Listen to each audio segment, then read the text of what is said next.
Le Christ est ressuscité. Nous continuons notre parcours sur la prière avec le psaume 25.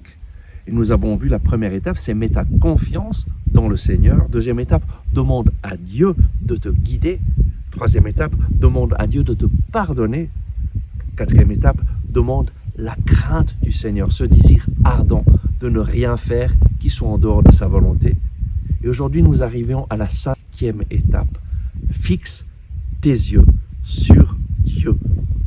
C'est au verset 15 à 18. Mes yeux sont toujours fixés sur Yahvé, car il tire mes pieds du filet. Mais comment fixer nos yeux toujours sur Yahvé? Comment pouvons-nous regarder vers lui au lieu de regarder vers nos difficultés? En fait, le Seigneur nous invite à fixer nos yeux sur lui, qui est la solution, plus que sur nos difficultés.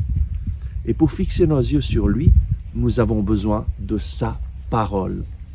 En fait, Dieu, tu ne le vois pas, mais tu peux le découvrir à travers sa parole. Prends la parole de Dieu en main chaque jour. Fixe tes yeux sur lui en lui demandant « Seigneur, parle-moi, montre-moi ce que tu désires, révèle-toi à moi à travers ta parole. » Et lis de façon spéciale le Nouveau Testament en lui demandant « Seigneur, je veux te rencontrer. » Et lui se manifestera à toi. De cette façon, tu vas fixer tes yeux sur le Seigneur. Ensuite, tu peux fixer tes yeux sur la création, sur la splendeur de la création et commencer à le louer, à le bénir pour tout ce que tu vois, pour tout ce que Dieu a créé. Fixe tes yeux sur Yahvé en le louant, en le bénissant, en le glorifiant, en reconnaissant tout ce qu'il a fait. Merci Seigneur pour cette nature merveilleuse. Merci pour le soleil, les étoiles, pour toutes les galaxies que tu as créées. Merci Seigneur pour tous les arbres, pour toutes les plantes, les fleurs. Merci Seigneur pour tous les animaux. En fait, louer le Seigneur, c'est une deuxième façon de fixer tes yeux sur le Seigneur. Et alors, en fixant tes yeux sur le Seigneur, tu vas reconnaître que lui te parle à travers sa parole, tu vas reconnaître sa grandeur en le louant, en le remerciant, et lui va se révéler à toi. Et ensuite, et seulement après avoir fait cela, après avoir fixé tes yeux sur le Seigneur à travers sa parole, en le louant et le bénissant, alors tu vas pouvoir passer à l'étape de la prière qui est la supplication. Tourne-toi vers moi, pitié pour moi, solitaire et malheureux que je suis. L'angoisse grandit dans mon cœur. Hors de mes tourments, tire-moi. Vois mon malheur et ma peine, efface tous mes péchés.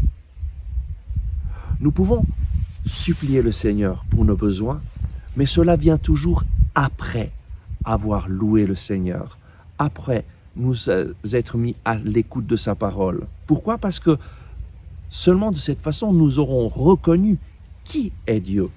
Nous aurons établi une relation juste avec lui avant de nous mettre à lui demander ce dont nous avons besoin.